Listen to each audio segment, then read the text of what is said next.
Well, tomorrow, patriotism will be in full force in the streets of downtown Columbia for the Tunnel to Towers 5K run and walk. The evening event was born from the tragedy of 9/11, and it raises money to support first responders, military heroes, and their families. If you're doing tomorrow's event as a trained runner or walker, or maybe a first-time participant, there are some good tips to keep in mind when hitting the pavement. American flags, patriotic songs, a sense of unity and appreciation.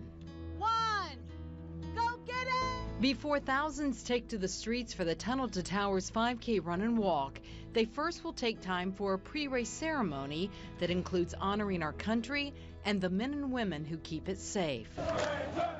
Because of the tragic attacks on our nation September 11, 2001, the Tunnel to Towers Foundation is using the event to raise money to support our nation's fallen and catastrophically injured first responders, military heroes, and their families. The mission draws numerous participants, both those who are experienced and trained runners and those who are jumping in for the first time.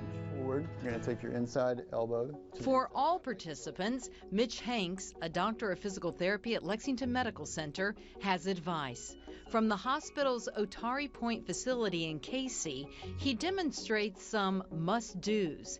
He advises participants of all levels to first do a full body stretch. You're going to lunge forward. You're going to take your inside elbow to the inside of that right foot. You'll kind of lean into it and open out that hip. I try and make sure I can feel that stretch there.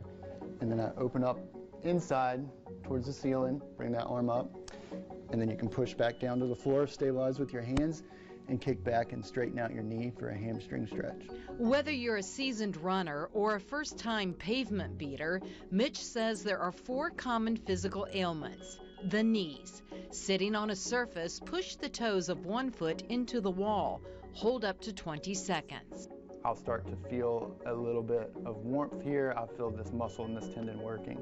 The Achilles. And that is related to the tendon that is your heel cord, and you can have an irritation there. So that's just from the repetitive loading on that.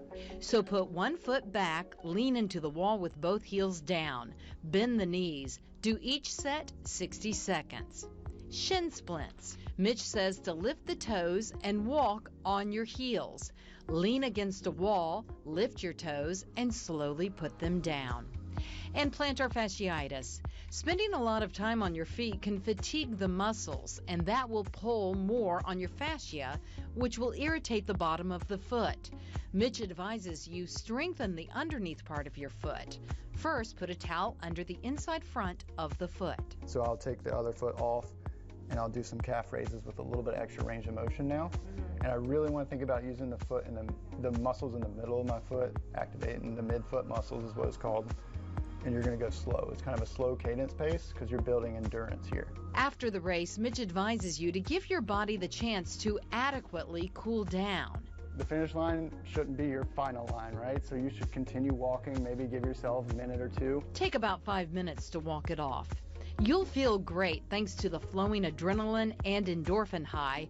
Just don't be surprised when a day or two after the event, you have what's called DOMS. Delayed onset muscle soreness, DOMS, is a fun thing to look up if you want to Google it. But that's going to be your 3 days of muscle soreness from that intense bout of aerobic exercise that you just did.